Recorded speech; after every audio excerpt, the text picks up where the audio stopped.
আপোনালোকে মোবাইল স্ক্ৰীনত যিকেইখন ফটো দেখা পাইছে এই ফটোকেইখনৰ প্ৰকৃত ৰহস্য প্ৰকৃত কাহিনী আপুনি কাহিনীটোৰ অন্তত গম পাব। নমস্কাৰ, মোৰ নাম বিতুপন আৰু এটা ৰহস্যময় ক্ৰাইম ষ্টৰীলৈ মই আপোনালোকৰ মাজলৈ আহিছোঁ। আৰু এতিয়া যদি কোনোবাই মোৰ ভিডিঅ' নতুনকৈ চাইছে তেনে মোৰ চেনেলটো ছাবস্ক্ৰাইব কৰি দিব আৰু লাইক কৰি দিব। তেনে বলক আমি আজিৰ এই ক্ৰাইম ষ্টৰীটোৰ মাজলৈ সোমাই যাওঁ। আজিৰ এই কাহিনীটো জানিব হ'লে আমি যাব লাগিব 1999 চনৰ 12 ফেব্ৰুৱাৰী। কেলিফৰ্ণিয়াৰ ইউৰেকা এয়াৰপৰ্টত তিনিজনী মহিলাৰ প্ৰৱেশ হয়। চেৰল, তাইৰ বয়স 40, চেৰলৰ জীয়েক জুলি, তাইৰ বয়স 15 আৰু সেই জুলিৰ বান্ধৱী চিলভিনা। এই তিনিও কেলিফৰ্ণিয়াৰ পৰা ছান ফ্ৰান্সিস্কো যাব। আৰু কেলিফৰ্ণিয়াৰ পৰা এয়াৰপৰ্টৰ পৰা ছান ফ্ৰান্সিস্কো 1 ঘণ্টাৰ বাট। সিহঁতি যথাসময়ত এই কেলিফৰ্ণিয়া এয়াৰপৰ্টত প্ৰৱেশ কৰি সিহঁতি ছান ফ্ৰান্সিস্কোৰ অভিমুখে ৰাওনা হয়। আৰু যেতিয়া সিহঁতি ছান ফ্ৰান্সিস্কো এয়াৰপৰ্টত ভৰি দিয়ে, মানে প্লেনৰ পৰা নামি গৈ সিহঁতে এয়াৰপৰ্টৰ বাহিৰত কাৰ ৰেণ্টেল ছাৰ্ভিচ চেণ্টাৰ, তাৰমানে তাত আমেৰিকা নিচিনা দেশত তাৰমানে গাড়ী ভাড়াত পোৱা যায়। এয়াৰপৰ্টৰ বাহিৰৰ সেই কাৰ ৰেণ্টেল ছাৰ্ভিচ চেণ্টাৰত গৈ সিহঁতে এখন গাড়ী ক্লেইম কৰিলে। আৰু সিহঁতক সেই ছাৰ্ভিচ চেণ্টাৰে ৰঙা ৰেড কালাৰৰ পইণ্টেক গাড়ী এখন সিহঁতক ৰেণ্টত দি দিলে। সিহঁতৰ সকলো ডকুমেণ্টছ চাই মেলি সিহঁতক গাড়ীখন দি দিলে। আৰু সেই গাড়ীখনৰ চাবি চেৰলৰ হাতত দি দিলে। আৰু চেৰলে গৈ পাৰ্কিঙৰ প্লেচৰ পৰা গাড়ীখন সিহঁতি ল'লে। আৰু সিহঁতি ইয়াৰ পৰা চিধা যাব এতিয়া য়েছ'মাইট নেশ্যনেল পাৰ্ক। য়েছ'মাইট নেশ্যনেল পাৰ্ক যোৱাৰ আগতে এই জুলি, তাই এই ছান ফ্ৰান্সিস্কোৰ এখন ইউনিভাৰ্চিটিত পঢ়ে। তাইৰ এই ইউনিভাৰ্চিটিত তাইৰ কিবা কালচাৰেল প্ৰগ্ৰাম আছে আৰু তাই তাত পাৰ্টিচিপেট কৰিছে। সেইকাৰণে জুলিয়ে মাকক ক'লে যে চবেই মিলি আমি সেই প্ৰগ্ৰাম চাম, মই তাত পাৰফৰ্মেঞ্চ কৰিম। এতিয়া সেই চবেই মিলি সিহঁতি সেই প্ৰগ্ৰাম চাবলৈ সেই ইউনিভাৰ্চিটিলৈ গ'ল। আৰু সকলোৱে মিলি সেই প্ৰগ্ৰাম উপভোগ কৰিলে। সকলোৱে সেই প্ৰগ্ৰাম চাই মেলি সিহঁতি তাৰ পৰা ওলাই গ'ল আৰু চিধা সিহঁতে য়েছ'মাইট নেশ্যনেল পাৰ্ক অভিমুখে ৰাওনা হ'ল। য়েছ'মাইট নেশ্যনেল পাৰ্কৰ ভিতৰতে থকা চেডাৰ লজ নামৰ এখন হোটেল, সেই হোটেলখনৰ সিহঁতি ভিতৰলৈ গৈ কাউণ্টাৰত গৈ সিহঁতে যিমান কাগজ পত্ৰ লাগে, সিহঁতি কেইদিন থাকিব, সেইকেইদিনৰ কাৰণে সিহঁতি এই হোটেল সিহঁতি বুক কৰিলে। আৰু হোটেলৰ মেনেজাৰে সিহঁতক চাবি দিলে আৰু এটা ৰুম সিহঁতক ৰেণ্টত দি দিলে। আবেলি সময়ত আহি সিহঁতে চেডাৰ লজত উপস্থিত হ'ল। গোটেই দিনটোৰ ট্ৰিপত আহি সিহঁতৰ এতিয়া ভোক লাগিছে। সিহঁতি এই চেডাৰ লজত যে কাউণ্টাৰ সিহঁতৰ তাত খানা অৰ্ডাৰ দিলে, সিহঁতৰ কাৰণে খানা আহিলে। আৰু সিহঁতি গধূলি সময়ত এই চেডাৰ লজৰ আৰু সন্মুখত বিৰাট কায় য়েছ'মাইট নেশ্যনেল পাৰ্ক সন্মুখৰ পৰা দেখা পায়। সিহঁতে ওচৰ পাজৰৰ কিছুমান দৃশ্য উপভোগ কৰিলে। আৰু ৰাতি 9টা বজাত সিহঁতি ৰুমলৈ আহি খাই বৈ সিহঁতি কালি ক'ত যাব, কি কৰিব, য়েছ'মাইট নেশ্যনেল পাৰ্কত কি চাব আদি সিহঁতি প্লেনিং কৰিব ধৰিলে। মানে কালি সিহঁতৰ এটা দীঘলীয়া গোটেই দিনটোৰ সিহঁতি প্লেনিং কৰিব ধৰিলে। পিছদিনা সিহঁতি মৰ্ণিঙতে য়েছ'মাইট নেশ্যনেল পাৰ্ক চাবলৈ আহিলে। সিহঁতি য়েছ'মাইট নেশ্যনেল পাৰ্কৰ ভিতৰত জীৱ জন্তু আদি উপভোগ কৰিব ধৰিলে। বাইন'কুলাৰ লৈ ফটো মাৰিব ধৰিলে। তাত সিহঁতি বৰফৰ মাজত সেই বৰফৰ উপভোগ কৰিব ধৰিলে। মানে গোটেই দিনটো সিহঁতি বৰ সুন্দৰকৈ পাৰ কৰিলে। য়েছ'মাইট নেশ্যনেল পাৰ্ক এখন আমেৰিকাই নহয়, গোটেই বিশ্বৰ ভিতৰতে এখন ডাঙৰ আৰু এটা বিশ্ববিখ্যাত এখন নেশ্যনেল পাৰ্ক। ইয়াত অকল আমেৰিকাৰ নহয়, বাহিৰৰ দেশৰ মানুহ চাবলৈ আহে। একদম সুন্দৰ এখন নেশ্যনেল পাৰ্ক। পাহাৰ, ঘন জংঘল আৰু তাৰ যি বৰফিলি পাহাৰ আৰু তাৰ যি ওখ ওখ গছ, পাইন গছ আদি চাবলৈ কাৰণে দেশী বিদেশী পৰ্যটক ইয়ালৈ আহে। সিহঁতে দিনটো এই য়েছ'মাইট নেশ্যনেল পাৰ্কত উপভোগ কৰিলে। ৰাতি সিহঁতে ৰুমলৈ আহি গ'ল। 16 তাৰিখে সিহঁতে এই ট্ৰিপটো শেষ কৰি সিহঁতি যোৱা কথা আছিলে। আৰু এয়াৰপৰ্টত চেৰলৰ স্বামী ৰৈ থাকিব আৰু ইহঁতে গৈ স্বামীক লগ কৰিব। কিন্তু 16 তাৰিখৰ সেই গোটেই দিনটো তাৰ স্বামীয়ে ৱেইট কৰিলে যে কেতিয়া সিহঁতৰ সেই ফ্লাইটখন নামিব, কেতিয়া তাৰ পত্নী আৰু তাইৰ পুত্ৰী এয়াৰপৰ্টৰ পৰা মানে প্লেনৰ পৰা নামিব। তাৰ স্বামীয়ে ৱেইট কৰি থাকিলে, কিন্তু ঘণ্টা পাৰ হৈ গ'ল, কিন্তু সিহঁতৰ তেতিয়ালৈকে একো খবৰ নাই। তাৰ স্বামী ৰাতি ঘৰলৈ আহি তাই চাগে ভাবিলে যে কিবা তাৰ কিবা শুনাত ভুল হ'ব পাৰে, বা সিহঁতি ট্ৰিপটো এৰি বা কিবা বেলেগ এটা প্লেনিং কৰিব পাৰে, বা তেনেকুৱা কিবা হ'ব পাৰে, সিহঁতৰ কিবা ধৰণৰ যোগাযোগো হ'ব পৰা নাই, বা তাইৰ পৰা সিহঁতি চাগে আহিও আছে, তেনেকৈ চাগে ৰাস্তা ভুল হৈ গৈছে, তেনেকুৱা কিবা ধৰণৰ ঘটনা ঘটিব পাৰে বুলি সেই ৰাতিটো তেনেকৈ যেনে তেনে পাৰ কৰিলে। কিন্তু পিছদিনাখন গোটেই তাইৰ যিমান লগৰ পৰিয়ালৰ ঘৰ, যিমান তাইৰ লগৰ বান্ধৱী সকলো খা খবৰ কৰি একো খা খবৰ নোপোৱাত লাষ্টত চেৰলৰ স্বামীয়ে ওচৰৰে পুলিচত গৈ থানাত গৈ FIR কৰি দিলে।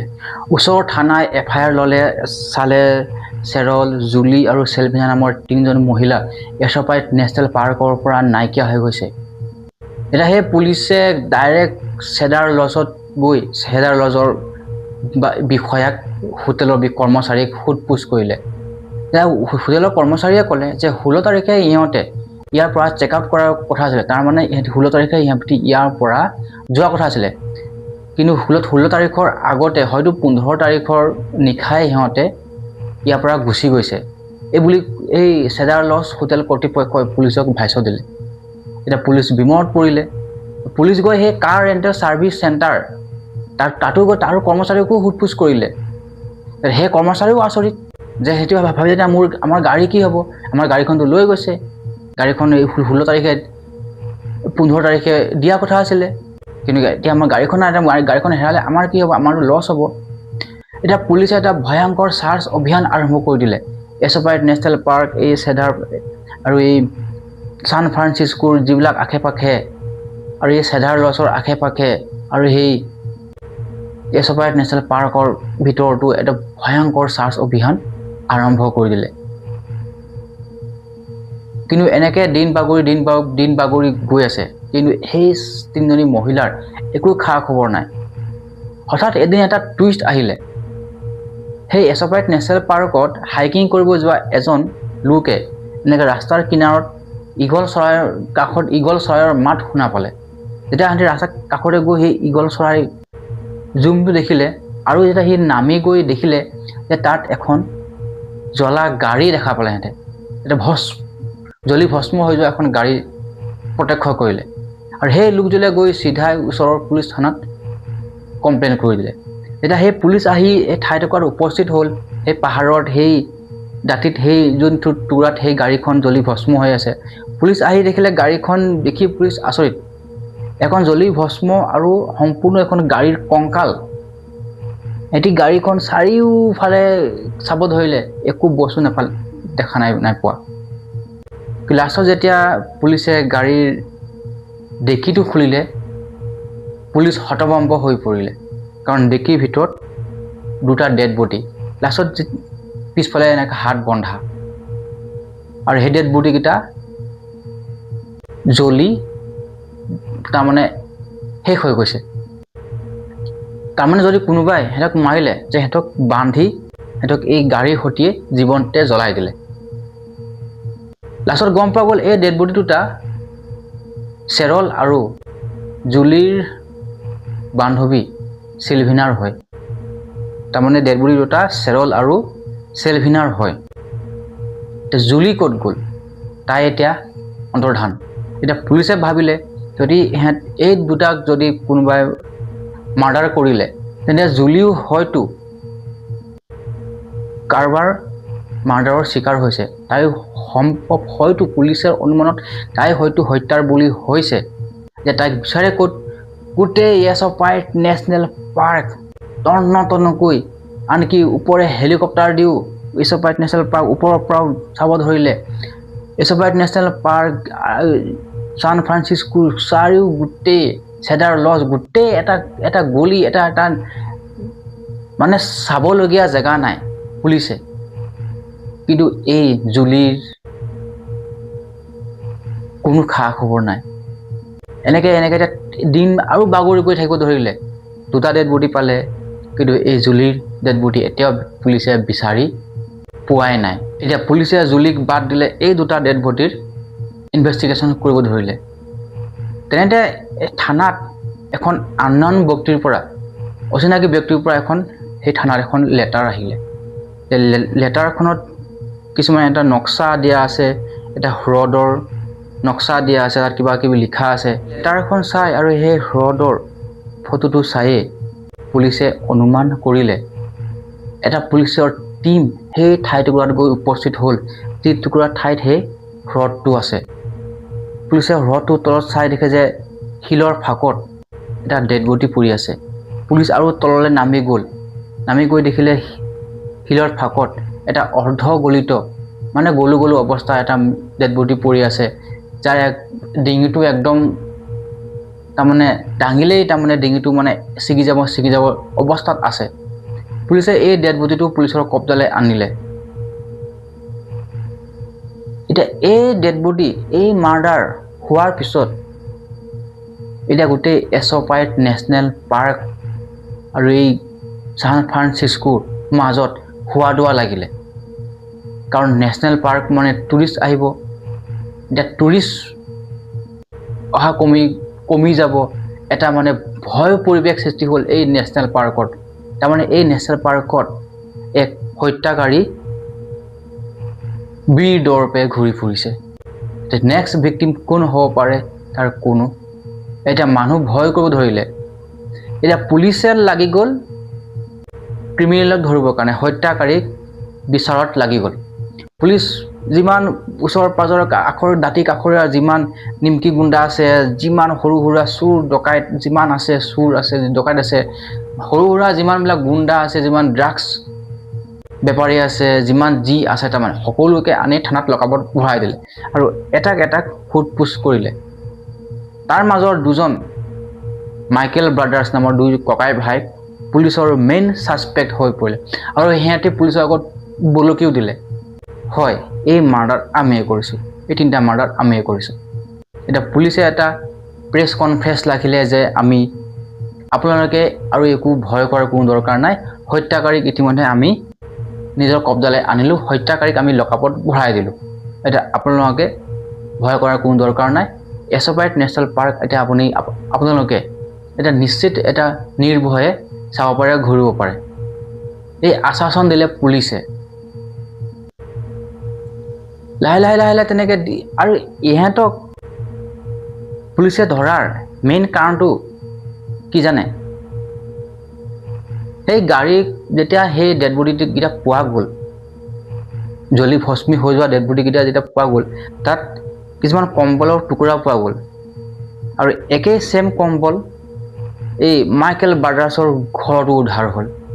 এতিয়া পুলিচ সেইকাৰণে নিশ্চিত হৈ পৰিলে হত্যাকাৰী এই দুইটাই আৰু ইহঁতক এতিয়া লকাপত ভৰাই দিব লাগে বুলি সিহঁতক লকাপত ভৰাই দিলে। এতিয়া চবেই এটা স্বস্তি নিশ্বাস এৰিলে, তাৰমানে হত্যাকাৰী পুলিচে এৰেষ্ট কৰিলে, এতিয়া আৰু ভয় কৰাৰ কোনো কাৰণ নাই। তেনেকৈ দিন বাগৰি যাব ধৰিলে। 1999 চনৰ 12 জুলাই আহি পৰিলে। সেইদিনাখন সেই এছ'পাইট নেশ্যনেল পাৰ্কৰে ডক্টৰ কেট আৰু তাইৰ এই ডক্টৰৰ চেম্বাৰ এছ'পাইট নেশ্যনেল পাৰ্কৰ ভিতৰতে উপস্থিত। তাইৰ চেম্বাৰলৈ এটা ফোন কল আহিলে যে এটা চাৰ্চ অভিযান কৰিব লাগে, এটা উদ্ধাৰকাৰী অভিযানত যাব লাগে। ফোন কৰি ক'লে যে তুমি তোমাৰ ডিউটি শেষ কৰি তুমি যেতিয়া গধূলি তুমি যেতিয়া ৰেষ্ট ল'বা, সেইখিনি সময়ত আমি এটা চাৰ্চ অভিযানত যাম। আৰু এই এছ'পাইট নেশ্যনেল পাৰ্কখন এনেকুৱা, তাত মানুহ প্ৰায় মানে হেৰাই, প্ৰায় মানুহক মানে উদ্ধাৰ কৰিব যাবলগীয়া হয়। এই কথা ডক্টৰ কেটে মানে জানে, সেইকাৰণে তাই মানে এইবিলাক আগত তাই এক্সপিৰিয়েঞ্চ আছে এনেকুৱা অভিযানত যোৱা, সেইকাৰণে তাই আশ্বাসন দিয়ে যে মই নিশ্চয় যাম। ৰাতি মানে সন্ধিয়া সময়ত তাইৰ চেম্বাৰৰ সন্মুখত দুখনমান গাড়ী আহি হাজিৰ হ'ল আৰু কেইজনমান লোক তাইৰ লগৰে এছ'পাইট নেশ্যনেল পাৰ্কৰ ফৰেষ্ট বিভাগৰ আৰু কেইজনমান পুলিচ আদি কৰি এটা চাৰ্চ অভিযান উদ্ধাৰকাৰী অভিযানত সিহঁতি যাব, তাৰমানে সিহঁতি এতিয়া যাবলৈ ৰেডি হৈছে। যেতিয়া সিহঁতি উদ্ধাৰ অভিযানত নামি পৰিছে, তেতিয়া এই ডক্টৰ কেটে লগৰ কেইজনক সুধিছে যে আমি কাক উদ্ধাৰ কৰিব গৈছোঁ, মানে কোন হেৰাইছে। তেতিয়া তাইক ক'লে, তাই আচৰিত হৈ পৰিলে যে কেনেকৈ কিয়, এই কাহিনী আপুনি পিছত গম পাব। এতিয়া কাক উদ্ধাৰ কৰিব গৈছে সিহঁতি এই কাহিনী পিছত গম পাব। এতিয়া সিহঁতি চাৰ্চ অভিযান কৰি থাকোঁতে গভীৰ নিশা হ'ল। গভীৰ নিশা এটা এনেকুৱা খাৱৈ টাইপৰ জেগাত যেতিয়া সিহঁতে এনেকৈ চালে, সিহঁতে সিহঁতৰ মানে বমি হওঁ অৱস্থা হৈ গ'ল। চিঞৰি সিহঁতে পুলিচৰ কাষলৈ আহিলে আৰু পুলিচক ক'লে তাত এনেকৈ তেনেকৈ বস্তু আছে। পুলিচ গৈ দেখিলে, সকলোৱে দেখিলে তাত এটা ডেড বডি পোৱা গ'ল। ডেড বডিটো সিহঁতি উঠাই আনিলে আৰু এইজনী মহিলা আন কোনো নহয়, জয়ী আৰ্মষ্ট্ৰং। এই মানে এই এছপাইট নেশ্যনেল পাৰ্কৰ গাইড হয়। যেতিয়া এজন গাইড অন্তৰ্ধান হৈ যায়, গাইডৰ মৃত্যুবৰণ হৈ যায়, তেতিয়া সিহঁতে এটা কথা ক'ব ধৰিলে, পুলিচক ক'ব ধৰিলে যে আপোনালোক কৈছিলে যে হত্যাকাৰী পুলিচে এৰেষ্ট কৰিলে, তেন্তে এই আৰ্মষ্ট্ৰং, জয়ী আৰ্মষ্ট্ৰং কেনেকৈ মৃত্যু হ'ল? সিহঁতি পুনৰ এবাৰ এটা হুলস্থলীয়া পৰিৱেশ সৃষ্টি হৈ গ'ল, এটা ভয়াল পৰিৱেশ সৃষ্টি হৈ গ'ল এছপাইট নেশ্যনেল পাৰ্কৰ আশে পাশে, যে হত্যাকাৰীয়ে আৰু এজন মহিলাক হত্যা কৰিছে। আৰু এইবাৰ হত্যা বলি কোন হ'ল? সেই এছপাইট নেশ্যনেল পাৰ্কৰে এজনী গাইড। যেতিয়া এছপাইট নেশ্যনেল পাৰ্ক, এজনী নেশ্যনেল পাৰ্কৰে যেতিয়া এজনী গাইডৰ মৃত্যু হৈ যায়, তেন্তে ইয়াতকৈ আৰু কি হ'ব পাৰে? ইয়াত চাওক আপুনি, ক্ৰিমিনেলৰ টাৰ্গেট কি? অকল মহিলা। কিহৰ কাৰণে? অন্তত আপুনি গম পাব। আৰু এই জয়ী আৰ্মষ্ট্ৰঙৰ যোনখন তাৰ ডকুমেণ্টছত তাইৰ ঘৰৰ নাম্বাৰ লৈ তাইৰ ঘৰত তাইৰ মাকক ফোন কৰা হ'ল যে এনেকৈ তেনেকৈ আপোনাৰ ছোৱালী ৰহস্যময় ধৰণে মৃত্যুবৰণ কৰিছে। এই খবৰ শুনাৰ লগে লগে জয়ী আৰ্মষ্ট্ৰঙৰ মাক চিঞৰি কান্দিব ধৰিলে আৰু ক'লে যে এয়া কেতিয়াও সম্ভৱেই নহয়, মোৰ ছোৱালী এনেকৈ কেতিয়াও সম্ভৱ নহয়। আৰু মোৰ ছোৱালী, তাইৰ পৰিচয় কি জানে? মোৰ ছোৱালীৰ চুলি ৰঙা। যদি প্ৰকৃততে চুলি ৰঙা হয়, তেন্তে এয়া মোৰ ছোৱালী নিশ্চিত। আৰু যদি তাইৰ চুলি ৰঙা নহয়, তেন্তে এয়া মোৰ ছোৱালী হ'ব নোৱাৰে। এজনী গাইড, আৰু তাৰ য'ত ডিউটি, য'ত চাকৰি কৰে, এই তাতেই তাইৰ মৃত্যু কেতিয়াও হ'ব নোৱাৰে, এইটো অসম্ভৱ কথা। পুলিচে ফোন কাটি দিলে। এতিয়া পুলিচ বিমোৰত পৰিলে, কাৰণ সেই ডেড বডিটো পুলিচে চিনাক্তকৰণ কৰিব পৰা নাই। ডেড বডিটো উদ্ধাৰ কৰিতো আনিলে, ডেড বডিটোৰ মাথা নাই। ডেড বডিটো হিৰ' ছেট কৰি মাথাটো ক'ৰবাত হাবিত পেলাই দিয়া হ'ল, অকল সেই বডিটোহে সিহঁতি উদ্ধাৰ কৰি আনিলে। সেইকাৰণে পুলিচে নিশ্চিত ৰূপত ক'ব পৰা নাই যে এইজনী জয় আৰ্মষ্ট্ৰং হয় নে নহয়। পিছদিনাখন যেতিয়া আবেলি সময়ত, তাৰমানে বিচাৰ খোচৰ কৰাৰ সময়ত আবেলি সময়ত এজন হাবিৰ পাতৰ মাজত জয় আৰ্মষ্ট্ৰঙৰ মাথাটো উদ্ধাৰ কৰি আনিলে পুলিচে, আৰু তাৰ পৰাই নিশ্চিত হৈ গ'ল যে এয়া জয় আৰ্মষ্ট্ৰঙে হয়। এতিয়া এছপাইট নেশ্যনেল পাৰ্কৰ মাজত পুনৰ হুলস্থুল হ'ব ধৰিলে। মানে সেই তাৰ এছপাইট নেশ্যনেল পাৰ্কৰ আশে পাশে পুনৰ এতিয়া পাব্লিকৰ হুলস্থুল বাঢ়ি গ'ল। পাব্লিক এতিয়া ৰাজপথলৈ আহিলে, পুলিচক মুৰ্দাবাদ ধ্বনি দিব ধৰিলে, কাৰণ পুলিচে কৈছিলে যে হত্যাকাৰী পুলিচে ধৰিলে, তেন্তেহ'লে আৰু এজনী গাইড কেনেকৈ হত্যাৰ বলি হ'ল। এতিয়া পুলিচে প্ৰেছ কনফাৰেঞ্চ পাতি ক'ব ধৰিলে, আগৰ তিনিটাৰ হত্যাকাৰী বেলেগ আৰু এইটোৰ হত্যাকাৰী বেলেগ। কিন্তু পাব্লিক একদম নিশ্চিন্ত হৈ পৰিল। পাব্লিকে ক'ব ধৰিলে যে আপোনালোকে কিয় বুজি পোৱা নাই, এইকেইটা হত্যাকাৰী এটাই, আৰু সি এতিয়া খুলি বীৰ দৰ্পে আমাৰ মাজত ঘূৰি ফুৰিছে। আপোনালোকে কিয় বুজি পোৱা নাই? কালি হয়তো আমি হত্যাৰ বলি হ'ব পাৰোঁ, বা আন কোনোবা হত্যাৰ বলি হ'ব পাৰে, যে আপুনি হত্যাৰ বলি হ'ব পাৰে।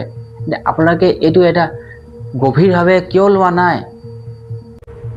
তাৰ মানে প্ৰকৃত আচল হত্যাকাৰী এতিয়াও মানুহৰ মাজত ঘূৰি ফুৰিছে, এছপাইট নেশ্যনেল পাৰ্কত ঘূৰি ফুৰিছে। এতিয়া পুলিচ মেইন হত্যাকাৰীক বিচাৰিব ধৰিলে, আৰু এই তিনিটা যিকেইটা হত্যাকাৰী বুলি সিহঁতি কৈছিলে, মাইকেল ব্ৰাদাৰ্ছ, পিছত গম পোৱা গ'ল যে ইহঁতে প্ৰকৃততে হত্যাকাৰী নহয়েই। সিহঁতে এনেই পাব্লিচিটি পাবৰ কাৰণে এই কাম কৰিলে। সিহঁতক পটককৈ এৰি দিয়া হ'ল, আৰু এতিয়া আচল হত্যাকাৰীক বিচাৰিবৰ কাৰণে পুলিচে অভিযান আৰম্ভ কৰি দিলে। তাৰে কেইদিনমান যোৱাৰ পাছত পুলিচৰ হাতত এটা ক্লু আহিলে। যিদিনাখন জয় আৰ্মষ্ট্ৰং নোহোৱা হৈছিলে তাৰ আগমুহূৰ্তত পাৰ কৰি এজন ৰেঞ্জাৰে যেতিয়া জয় আৰ্মষ্ট্ৰঙৰ ঘৰৰ কেবিনৰ কাষেদি ৰাস্তাৰে গৈ আছিলে, তাই জয় আৰ্মষ্ট্ৰঙৰ কেবিনৰ সন্মুখত এখন সেউজীয়া কালাৰৰ এছপিক পূৰ্ণা মণ্ডলৰ এছপিক গাড়ী দেখা গৈছিলে।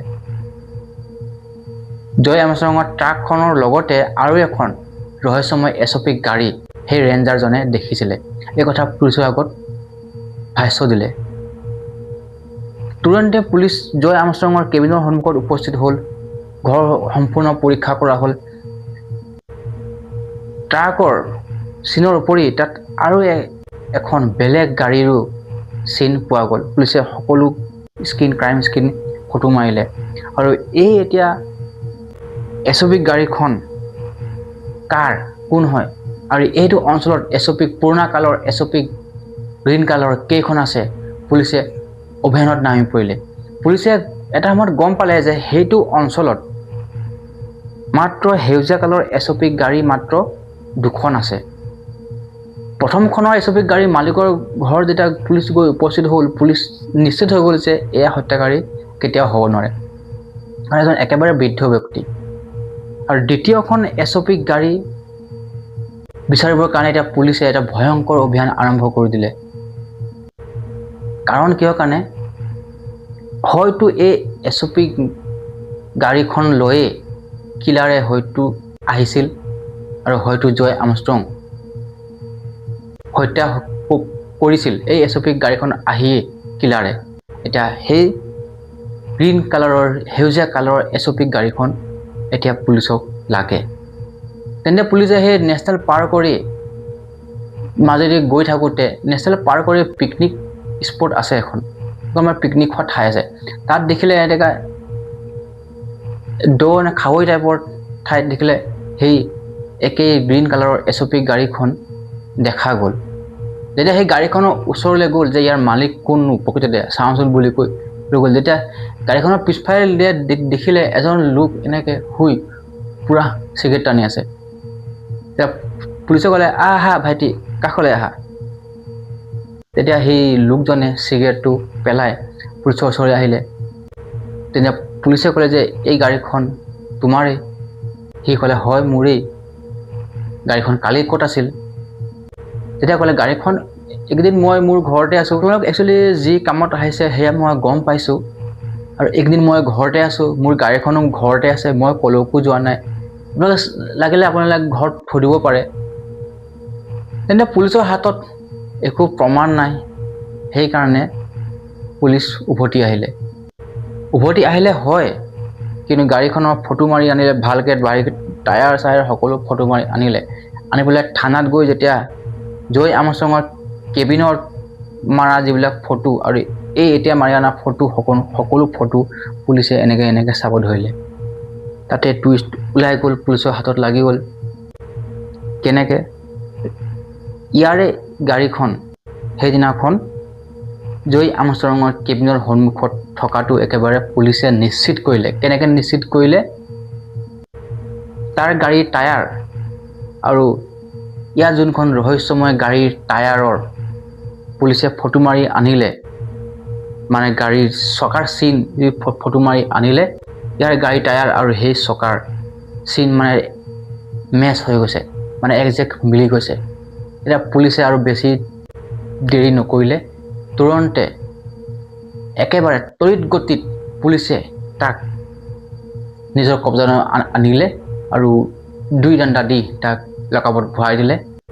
আৰু লকআপত ভৰাই দিয়াৰ লগে লগে সি যি বৰ্ণনা কৰিলে, যি ভয়ংকৰ এটা কাহিনী ক'লে পুলিচৰ আগত, শুনিলে আপোনাৰ চকু কপালত উঠি যাব।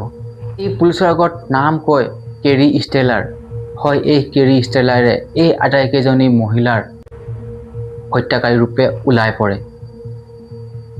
এতিয়া আমি কাহিনীৰ এই প্ৰথম দিনাখন যাব লাগিব, যিদিনাখন ইহঁতে সেই চেডাৰ লজত প্ৰৱেশ কৰিছিলে। যেতিয়া সিহঁতৰ গাড়ী চেডাৰ লজৰ পাৰ্কিঙত পাৰ্ক হৈছিলে, সেইখিনি সময়তে এই কেৰী ষ্টেলাৰ তাতেই আছিলে। সিও সেইখিনি সময়ত চেডাৰ লজৰ পৰা জাষ্ট বাহিৰলৈ ওলাই গৈছে সি দেখিলে ৱাও আজি নতুন গেষ্ট আহিছে এই বুলি কৈ সি তাৰ পৰা ওলাই গ'ল তাৰ গাৰ্লফ্ৰেণ্ডৰ ওচৰলৈ তাৰ এটা আচৰিত ফেণ্টাসি পুৰাবৰ কাৰণে কি ফেণ্টাসি সি তাৰ গাৰ্লফ্ৰেণ্ডক ধৰ্ষণ কৰিয়ে তাইক হত্যা কৰিব আৰু তাৰ গাৰ্লফ্ৰেণ্ডৰ যিটা ল'ৰা ছোৱালী হয় তাৰ গাৰ্লফ্ৰেণ্ড এজনী মানে বিবাহ বিচ্ছেদ মহিলা তাৰ সেই কণ ল'ৰা ছোৱালীকেইটাকো সি হত্যা কৰিব এইটো প্লেনিং লৈ সি তাৰ গাৰ্লফ্ৰেণ্ডৰ ঘৰলৈ গ'ল গাৰ্লফ্ৰেণ্ডৰ ঘৰলৈ গৈ দেখিলে যে তাইৰ বাউণ্ডাৰীত ঘৰৰ সন্মুখত এজন ঘাঁহ কটা লোক মেচিন লৈ ঘাঁহ কাটি আছে এই কথা তাই খঙতে তাইৰ গাৰ্লফ্ৰেণ্ডক ক'লে যে আজি মই তোমাৰ লগত সুন্দৰকৈ টাইম স্পেণ্ড কৰিম বুলি ভাবিছিলোঁ আজি তুমি পাইছানে এই ঘাঁহ কটাবৰ কাৰণে আৰু এই ঘাঁহ কটা মানুহটোক ইয়াৰ পৰা সোনকালে পঠিয়াই দিয়া বুলি সি খং কৰিব ধৰিলে যে আমি সি কৈছে সি ঘাঁহ কটা মানুহটো অতি সোনকালে গুচি যাব তাৰপিছত আমি টাইম স্পেণ্ড কৰিম এতিয়া কেৰী ষ্টেলাৰ তাৰ ফেণ্টাসি পুৰাবৰ কাৰণে আজি এই দিনটো সি বিবেচনা কৰি লৈছিলে এতিয়া নাই বহুত দেৰি হ'ল ঘাঁহ কটা মানুহজন তাৰ পৰা যোৱা নাই বাৰে গৈ চাই খিৰিকী খুলি চাই গ'লে নাই কিন্তু নাযায় এটা মত সি তাৰ বান্ধৱীক তাইৰ গাৰ্লফ্ৰেণ্ডক গালি শপনি পাৰি তাৰ পৰা চিধা ওলাই গুচি গ'ল আহি চেডাৰ লজত উপস্থিত হ'ল ই তাত মানে কাম কৰে ধৰক তাত কিবা পাইপ বেয়া হ'লে লগাই কিবা নল লগাই পানী চাই কিবা তাত মানে জব কৰে তাত মানে সি এটা ঘৰ ৰেণ্টত লোৱা আছে চেডাৰ লজত তাত মানে থাকে সি তাৰে এজন কৰ্মচাৰী চেডাৰ লজৰে এতিয়া সি যেতিয়া গাড়ী চেডাৰ লজৰ সন্মুখত পাৰ্ক কৰিলে যেতিয়া ৰেড কালাৰৰ কণ্টেক্ট গাড়ীখন দেখিলে সি মনতে ভাবিব ধৰিলে যদি এই গাড়ীখনৰ গৰাকী মহিলা হয় তেন্তে কিমান ভাল হ'ব অকল মহিলা পুৰুষ হ'ব নালাগে এতিয়া সিটো ডাইৰেক্ট গৈ ৰিচেপশ্যনিক সুধি ডাইৰেক্ট গৈ সেই হোটেলৰ ৰুমত সোমাব নোৱাৰে সি লুকাই চুৰকৈ চেডাৰ লজৰ সেই হোটেলৰ ভিতৰত সোমাই গ'ল আৰু এটা ৰুম তন্নতন্নকৈ চাই যাব ধৰিলে যে কোনটো ৰুমত গেষ্ট আছে তেন্তে সি দেখিলে 509 এই ৰুমটোৰ ভিতৰতেই গেষ্ট আছে তাৰমানে ৰুমটো ভিতৰৰ ফালৰ পৰা বন্ধ আছে সি সেই বাহিৰ ফালৰ পৰা গৈ সেই ৰুমটোৰ পিছফালৰ খিৰিকীখন লাহেকৈ খুলি পৰ্দা আঁতৰাই এনেকৈ ফাঁক কৰি চাব ধৰিলে ৰুমটোৰ ভিতৰত জুলি তাইৰ মাক চেলভিনা আটাই তিনিজনী মহিলা ৰুমটোত ধুনীয়াকৈ ৰুমটোত আছে টাইম স্পেণ্ড কৰি আছে ৰুমটোৰ ভিতৰত সিহঁতি ফটো উঠিছে ফটো মাৰিছে আৰু 1999 চনৰ সেই যুগটো এনেকুৱা যুগ আছিলে সেইখিনি সময়ত CD VCD আদিবিলাক চলিছিলে এতিয়া সেইখিনি সময়ত সিহঁতে এই CD ডিস্ক তাতো মানে ভাড়াত পোৱা যায় সিহঁতি ভাড়াত লৈ সেই ৰুমতে সিহঁতি CD চাই আছিলে VCD চাই আছিলে আৰু কেমেৰাত ফটো মাৰিছিলে এনেকৈ সিহঁতে এই ৰুমটোতে মানে টাইম স্পেণ্ড কৰি আছে আৰু পিছফালৰ পৰা যে এহেঁতক খিৰিকীৰি কোনোবাই চাই আছে সিহঁতি এয়া সপোনতো ভবা নাই হয় কেৰী ষ্টেলাৰ সিহঁতক ফ'ল' কৰি আছিলে খিৰিকী দি কেৰী ষ্টেলাৰ ভাবিলে আজিৰ দিনটো য'ত এহেঁতক কালি চাব লাগিব কি কৰা যায় কেৰী ষ্টেলাৰে শুনিছিলে সিহঁতে অহাকালি এছপাৰেট নেশ্যনেল পাৰ্ক গোটেই দিনটোৰ কাৰণে এটা ট্ৰিপ লৈ সিহঁতে এছপাৰেট নেশ্যনেল পাৰ্কত ঘূৰিব আপুনি কল্পনা কৰক সেই গোটেই দিনটো এই কেৰী ষ্টেলাৰ সিহঁতক গোটেই দিনটো ফ'ল' কৰি থাকিলে দূৰৰ পৰা সিহঁতক ফ'ল' কৰি থাকিলে সিহঁতি ক'ত ফটো উঠিছিলে কি ফটো উঠিছে সকলো ফটো আঁৰত এই কেৰী ষ্টেলাৰো ক'ৰবাত হয়তো লুকাই সিহঁতক চাই আছিলে সিহঁতি এইকাৰণে ফ'ল' কৰিছিলে যাতে সিহঁতে এই প্লেনটো চাগে কেঞ্চেল নকৰে যাতে সিহঁতি ক'তো নাযায় ক'ত কি কৰে ক'ত যায় কি কথা সম্পূৰ্ণ ডিটেইলছ এই গোটেই দিনটো সিহঁতৰ ল'লে আৰু যেতিয়া নিশা সিহঁতে ৰুমলৈ আহিলে চেডাৰ লজ সেই 509 ৰুমলৈ আহিলে এতিয়া নিশা 12 বজাত ইহঁতৰ ৰুমৰ দৰ্জা ঠকঠকনি শব্দ হ'ল জুলিৰ মাক আহি ৰাতি সেই 12টা বজাত ৰুমৰ দৰ্জাখন লাহেকৈ খুলিলে। কেৰী ষ্টেনলে হাতত এটা টুল লৈ আহিছে। সি অতি বিনয়ভাৱে ক'ব ধৰিলে যে ওপৰত থকা ৰুমৰ গৰাকীয়ে কমপ্লেইন দিছে তাত টেপৰ পানী লিক হৈছে। এতিয়া মই আপোনালোকৰ বাথৰুমত চাব আহিছোঁ যে ক'ৰবাত পানী লিক হৈছে নেকি। তেতিয়া জুলিৰ মাকে ক'লে নাই, পানী লিক হোৱা নাই। যদি পানী লিক হৈছে কালি আমি কমপ্লেইন দিম। এতিয়া আমি গোটেই দিনটো ভাগৰে যুগৰে আহিছোঁ, এতিয়া আমি নিশা আমি আৰামত হওঁ। যদি কিবা আছে তেতিয়া আমি কালি ৰাতিপুৱা আপোনাক আমি জনাই দিম। আৰু এই কালপিত কেৰী ষ্টেনাৰ কথা কোৱা এটা এনেকুৱাই কলা। সি পুনৰবাৰ ৰিকুৱেষ্ট কৰিব ধৰিলে যে মেম প্লিজ একবাৰ এইটো বৰ প্ৰব্লেম হৈ যাব। যদি ওপৰ মানুহে যদি কমপ্লেইন কৰি দিয়ে তেনে বৰ প্ৰব্লেমত পৰি যাম আমি। সেইকাৰণে একবাৰ আমাক বাথৰুমত মুখ সোমাই চাব দিয়ক, মাত্ৰ 1 মিনিট এটা চেক কৰিম পানী লিক হৈছে নেকি, তাৰপিছত মই ওলাই যাম। তাইৰ মাকে, জুলিৰ মাকে তাক ভিতৰলৈ সোমাবলৈ পাৰ্মিশ্যন দিলে। এয়াই আছিলে সিহঁতৰ জীৱনৰ আটাইতকৈ ডাঙৰ ভুল। সি এতিয়া আহি বাথৰুমত টুল লৈ বাথৰুমৰ ওপৰত টেপত এনেই পাইপ চাইপবিলাক এনেই চাব ধৰিলে। এইবিলাক দিনটোৰ ভাগৰ যুগৰত সিহঁতৰ আটাইৰে টোপনি লাগিছে। সিহঁতি এতিয়া নিশাও বহুত হৈছে সিহঁতৰ। তাই এনেকৈ থিয় এনেকুৱা টোপনি যাব ধৰিছে। সেইটো সুযোগ লৈয়ে ওপৰত টুলত উঠি থকা কেৰী ষ্টেনাৰে জেপৰ পৰা গান উলিয়াই চিধাই এনেকৈ তাইৰ লৈ বুলি গান টোৱাই দিলে। সন্মুখত পিষ্টল দেখি তাইৰ টোপনি ভাঙি গ'ল। তাই ভয় খাব ধৰিলে। তেতিয়া কেৰী ষ্টেনাৰে কৰে, আপোনালোকে একো ভয় কৰিব নালাগে, জাষ্ট মই ইয়াত এটা ডকাইত কৰি মই এটা চুৰ কৰিবলৈ আহিছোঁ। আপোনালোকক আমনি কৰাৰ মোৰ কোনো মটিভ নাই। এতিয়া আপোনালোকে মোক লগত কৰ্পৰেট কৰক। এতিয়া কেৰী ষ্টেনাৰে তাইৰ হাত পিছফালে বান্ধি দিলে। তাই কেৰীয়ে ক'লে বাকীকেইটাক জগুৱাই দিয়ে আৰু ৰুমৰ লাইট বন্ধ থাকিব। ৰুমৰ লাইট বন্ধ কৰি এন্ধাৰতে তাই বাকী তাইৰ ছোৱালীজনীক আৰু তাইৰ ছোৱালী বান্ধৱীক জগালে। সিহঁতৰো সম্পূৰ্ণ সিহঁতৰ কাপোৰ খুলি দিলে সম্পূৰ্ণ নগ্ন অৱস্থাত, আৰু সিহঁতৰ পিছফালে হাত বান্ধি দিয়া হ'ল। আৰু এখন কম্বল টুকুৰে কাটি সিহঁতৰ গাত মেৰিয়াই দিয়া হ'ল। তাৰপিছত নি সিহঁতক আটাইকে বাথৰুমত নি বন্ধ কৰি দিয়া হ'ল। সিহঁতে ভয় খাব ধৰিলে, কিন্তু সিহঁতে নিচিঞৰিলে, কাৰণ সিহঁতেও গম পায় যদি বন্দুক পিষ্টল দি এবাৰ 3টা গুলিতে সিহঁতৰ কাম তামাম হৈ যাব। সেইকাৰণে সিহঁতে ভয়তে নিচিঞৰিলে, তাক সহযোগিতা কৰিব ধৰিলে। এতিয়া বাথৰুমৰ পৰা এতিয়া কেৰীয়ে কি কৰিলে, ইয়াত সি আচল ৰূপ এতিয়া দেখুৱাব ধৰিলে। কেৰীয়ে প্ৰথমতে জুলিৰ মাকক বাথৰুমৰ পৰা উলিয়াই আনিলে, বাথৰুমৰ দৰ্জা বন্ধ কৰি দিলে। তাইক বিছনাত পেলাই তাইক অতি ভয়ংকৰভাৱে যি 40 বছৰীয়া এজনী মহিলাক ধৰ্ষণ কৰিব ধৰিলে। তাইক ধৰ্ষণ কৰি হোৱাৰ পিছত তাইক গাত কিবা এটা কাপোৰ সেই কম্বলৰ টুকুৰা মেৰিয়াই চিধা পিছফালে গৈ তাইক সেই পইণ্টেক সিহঁতৰ যিখন গাড়ী সিহঁতে ৰেণ্টত ভাড়াত লৈছিলে সেই গাড়ীখনৰ ডিক্কি খুলি ডিক্কিত পেলাই দিলে। ইয়াৰ আগতে কেৰীয়ে ইহঁতৰ সেই পইণ্টেক গাড়ীখনৰ চাবি লৈ লৈছিলে। এতিয়া পুনৰ বাথৰুমলৈ আহিলে, পুনৰ বাথৰুমৰ দৰ্জা খুলিলে। এতিয়া চিলিভিনাক উলিয়াই আনিলে, বাথৰুমৰ দৰ্জা বন্ধ কৰিলে। তাইকো বিছনাত পেলাই তাইকো ভয়ংকৰভাৱে ধৰ্ষণ কৰিলে। ধৰ্ষণ কৰাৰ পাছত তাইকো নি গাড়ীৰ ডিক্কিত ভৰাই দিলে। ইয়াৰ পিছত আকৌ পুনৰ আহিলে, পুনৰ বাথৰুমৰ দৰ্জা খুলিলে। এতিয়া সেই 15 বছৰীয়া জুলি, তাইকো বেচেৰীক ভয়ংকৰভাৱে ধৰ্ষণ কৰিলে। তাইকো ধৰ্ষণ কৰাৰ পিছত তাইক গাড়ীত নিনিলে, তাইক পুনৰ সেই বাথৰুমত ভৰাই দিলে। কাৰণ সি এতিয়া ক্ৰাইম স্ক্ৰীন চাফাৰ কৰিব লাগিব।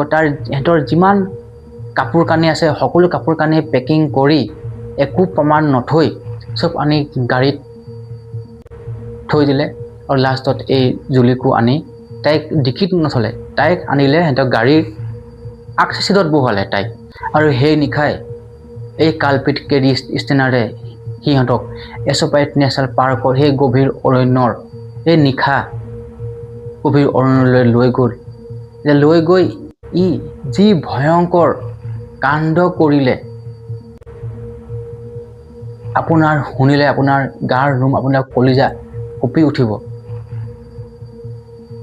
এইফালে ড্ৰাইভৰ চিটৰ সন্মুখত থকা জুলিয়ে বাৰে বাৰে ক'ব ধৰিলে যে মোৰ মা ক'ত, মোৰ বান্ধৱীজনী ক'ত, মোৰ মা ক'ত, বাৰে বাৰে ক'ব ধৰিলে। বোলে কেৰী ষ্টেনাৰে তাইক সান্তনা দিব ধৰিলে যে সিহঁতে য'ত আছে একদম ছেফ আছে, সিহঁতক মই একো কৰা নাই, সিহঁতে একদম ছেফ হৈ আছে আৰু সিহঁতৰ ওচৰলৈ মই তোমাক লৈ গৈ আছোঁ। চিন্তা কৰা, এখন সিহঁতক জংঘলৰ ভিতৰলৈ লৈ গৈ আছে আৰু জংঘলৰ ভিতৰত গৈ এটা এনেকুৱা পইণ্ট আহিলে সন্মুখত এটা হ্ৰদ আৰু হ্ৰদৰ ডাঙৰ ডাঙৰ শিল। এতিয়া এই কেৰী ষ্টেনাৰে জুলিক কি কৰিলে, সেইখিনি সময়ত ইমান ঠাণ্ডা তাইক পুনত মাটিত পেলাই তাইক আকৌ এবাৰ তাইক ধৰ্ষণ কৰিলে। তাইক সেই হ্ৰদৰ লুতলি হ্ৰদৰ কাষলৈ লৈ গ'ল আৰু তাইক চুলিত এনেকৈ ধৰি টানি ডিঙিটো এনেকৈ কৰি দুবাৰ ইয়াত এনেকৈ ডিঙিটো এনেকৈ ৰেপি তাইক চিধা তলত পেলাই দিলে। তাই গৈ শিলৰ ফাঁকত বেছিৰি পৰি তাতে চাগে তাই ছটফটাই মৃত্যুবৰণ কৰিলে। কি ভয়ংকৰ মৃত্যু। সি পুনৰ সি দেখিলে যে এতিয়া আৰু ৰাতিপুৱা বোলে বেছি সময় নাই, এতিয়া 4টামান বাজি গৈছে, মানে পোহৰ হওঁ অৱস্থা। সি আৰু তাৰ এই ফেণ্টাচি সি অতি সোনকালে শেষ কৰিব লাগিব বুলি কৈ সি পুনৰ গাড়ীলৈ আহিলে। গাড়ীত থকা যোনটো পেট্ৰলৰ জাৰকিন উলিয়াই গাড়ীখনৰ চৌফালে পেট্ৰল ছটিয়াই দিলে, ডিকি খুলিলে। চিন্তা কৰক বেচেৰা, সেই মহিলাকেইজনীৰ গাত পেট্ৰল ঢালি দিলে, ডিকি বন্ধ কৰিলে। সিহঁতে অনুভৱ কি কৰিছে, সিহঁতৰ গাত যেতিয়া পেট্ৰল পৰিলে সিহঁতি চিন্তা কৰিলে যে এতিয়া আমাক জীয়াই জ্বলাই দিব। হয়, সেইটোৱেই কৰিলে। সেই কালপিতে মেচ মাৰি গাড়ীখনত জুই জ্বলাই দিলে আৰু সি তাৰ পৰা গুচি গ'ল। আৰু বেচেৰি এই চেলভিনা আৰু জুলিৰ মাক সেই গাড়ীখনত সিহঁতে কেনেকৈ ছটফটাই এটা জীয়াই সিহঁতি জ্বলি গাড়ীখনৰে সিহঁতি মৃত্যুবৰণ কৰিলে, এক ভয়ংকৰ মৃত্যুবৰণ কৰিলে। যদি কাৰোবাক যদি জীৱনতে জ্বলাই দিয়া হয় তেনে কেনেকৈ হ'ব অনুভৱ। বেচেৰি সিহঁতক জীৱনতেই জ্বলাই দিয়া হ'ল গাড়ীখনৰ সৈতে। এতিয়া পুনৰ আহি গ'ল। আহি কেইদিনমান যোৱাৰ পাছত সেই যেতিয়া সেই এছ'পাইট নেশ্যনেল পাৰ্কৰ ভিতৰত যেতিয়া ঘূৰি ফুৰিছিলে তাৰ সেই গাড়ীখন লৈ, তেওঁ দেখিলে যে জংঘলৰ মাজত এটা কেবিন আৰু কেবিনৰ সন্মুখত এখন ট্ৰাক। সেই ট্ৰাকত সেই এজনী মহিলাই সি দেখিছে ট্ৰাকত বস্তু উঠাইছে ভিতৰৰ পৰা আনি কিবা কিবি বস্তু গাড়ীখনত লোড কৰি আছে। তেতিয়া সি কালপিত জেকে গৈ তাইক সহায় কৰাৰ আশ্বাসন দিলে। সি ক'লে যে মই তোমাক কিবা সহায় কৰিব পাৰিম নেকি, মই বস্তু ট্ৰাকত উঠাই দিয়া। সি ক'লে থেংক ইউ, ৱেলকাম, মোক সহায় কৰিলে মই ভাল পাম। কাৰণ তাই এই জয় আৰ্মষ্ট্ৰং, তাই এজনী এনেকুৱা ছোৱালী, কাৰণ কি তাই সকলোৰ লগত হাঁহি ধেমালিৰে কথা পাতিব লাগে। তাই এজনী আছিলে এছ'পাইট নেশ্যনেল পাৰ্কৰ গাইড, আৰু গাইডৰ কামেই হৈ গ'ল হাঁহিমুখীয়া, সকলোকে সোনকালে বিশ্বাস কৰি লয়, মানে এজনী ভাল ছোৱালী। তাই মানে তাৰে এই সুবিধা লৈ ল'লে এই জেক ষ্টেনাৰে।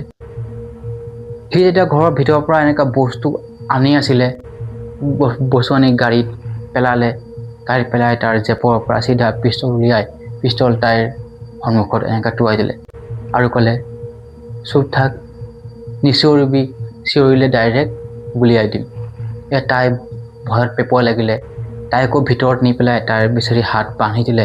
হাত বান্ধি তাইকো জংঘলৰ ভিতৰলৈ লৈ যোৱা হ'ল।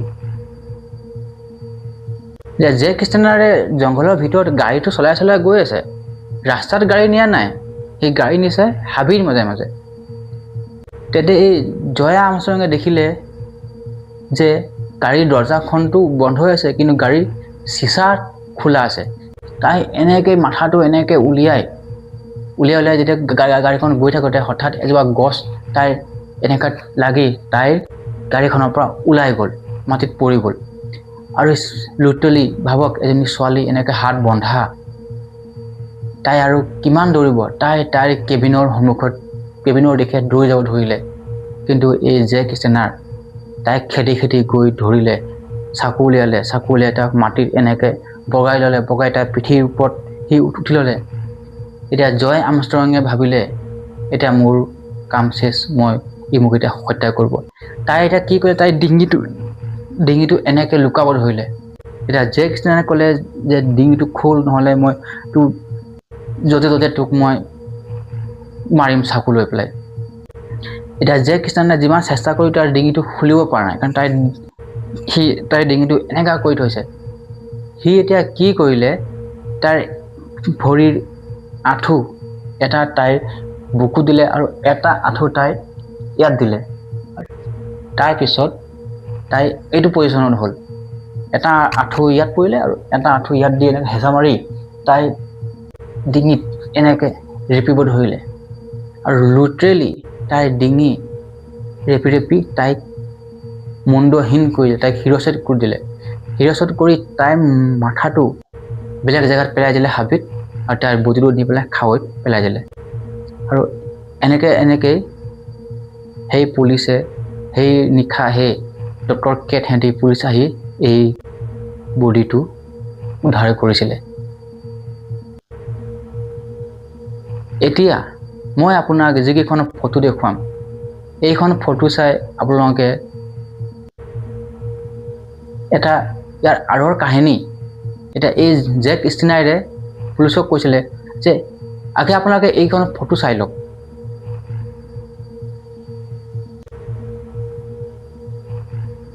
এইখন ফটো যেতিয়া লিটাৰেলি সেইকেইদিন ফটো মাৰিছিলে, সেইখিনি সময়তো মোবাইল নাছিলে, এনেকৈ কেমেৰাহে আছিলে। কেমেৰাত যেতিয়া ফটো মৰা হৈছিলে, বাকীখন ফটো বাদ দিছোঁ, ব্লাষ্টৰ যি 8খন ফটো পুলিচৰ হাতত আহি পৰিছিলে, আৰু আপোনালোকে এতিয়া যিখন ফটো দেখা পালে, এই ফটোৰ যেতিয়া সিহঁতি উঠিছিলে, ইয়াৰ আশে পাশে এই জেক ষ্টেনাৰ সিহঁতক ফ'ল' কৰি আছিলে। সিহঁতি যেতিয়া ৰুমৰ এই ফটোকেইখন উঠিছিলে, ৰুমৰ খিৰিকী দি এই জেক ষ্টেনাৰে সিহঁতক চাই আছিলে। সিহঁতি 3জনৰ উপৰিও এই ফটোত জেক ষ্টেনাৰো সিহঁতৰ আশে পাশে আছিলে। কি এটা ভয়ংকৰ! সি যেতিয়া পুলিচক এই বৰ্ণনা কৰিছিলে, এই বুলি যে এই ফটোত সিহঁতৰ বাহিৰেও এই ফটোত ময়ো আছোঁ, ইয়াৰ আশে পাশে ময়ো আছিলোঁ, আৰু এইকেইটা ফটো মৰাৰ সময়ত মই সেইখিনি জেগাত মই উপস্থিত আছিলোঁ। সেই ৰুমৰ সেই খিৰিকী দি মই সিহঁতক জুমি চাই আছিলোঁ, আৰু সিহঁতে ৰুমত ফটো উঠি আছিলে। এয়া আছিলে জেক ষ্টেনাৰৰ ভাষ্য, আৰু এয়া আছিলে এটা পৰিয়ালৰ বৰ দুখজনক কাহিনী, যিটো ফুৰিবলৈ গৈছিলে এখন নেশ্যনেল পাৰ্ক চাবলৈ, আৰু সেই নেশ্যনেল পাৰ্কেই সিহঁতৰ কাল হৈ নামি আহিলে। সিহঁতিও ভবা নাই যে এই নেশ্যনেল পাৰ্কলৈ গৈ সিহঁতি আৰু কোনদিন ঘূৰি নাহিব, আৰু সিহঁতৰ পৰিয়ালৰ ফেমিলিৰ কি অৱস্থা হ'ব পাৰে যে এনেকৈ সিহঁতৰ ফেমিলি মেম্বাৰ ফুৰিবলৈ গৈ আৰু কোনোদিন ঘূৰি আহিলে মাত্ৰ কেৱল সিহঁতৰ মৃত শৰীৰ। কল্পনা কৰক এটা কেনেকুৱা ক্ৰাইম, এতিয়া কিহৰ কাৰণে এইবিলাক তাৰমানে এতিয়া ক্ৰাইম কৰে, ক্ৰিমিনেলে কিহৰ কাৰণে এইবিলাক ক্ৰাইম কৰে, এটা মানে ভাবি পোৱা নাযায়। এতিয়া ফেণ্টেচি মানে কি, এই চিৰিয়েল কিলাৰবোৰৰ মানে আচৰিত ফেণ্টেচি থাকে। সিহঁতৰ মানে মগজু আপুনি পঢ়াৰ ডাঙৰ মানে চাইণ্টিষ্টো সিহঁতৰ মগজু পঢ়িব নোৱাৰে। এয়া এটা চাইকো বুলি ক'ব লাগিব নে, সিহঁতক এনজাইটিত ভোগা মানুহ ক'ব লাগিব নে কি, মানে আজিলৈকে আৰু কোনো সঠিক উত্তৰ নাই। মানে কিহৰ কাৰণে এনেকুৱা এটা ভয়ংকৰ কাণ্ড কৰে মানুহে, ইয়াৰ উত্তৰ আজিলৈকে কাৰো ওচৰত নাই।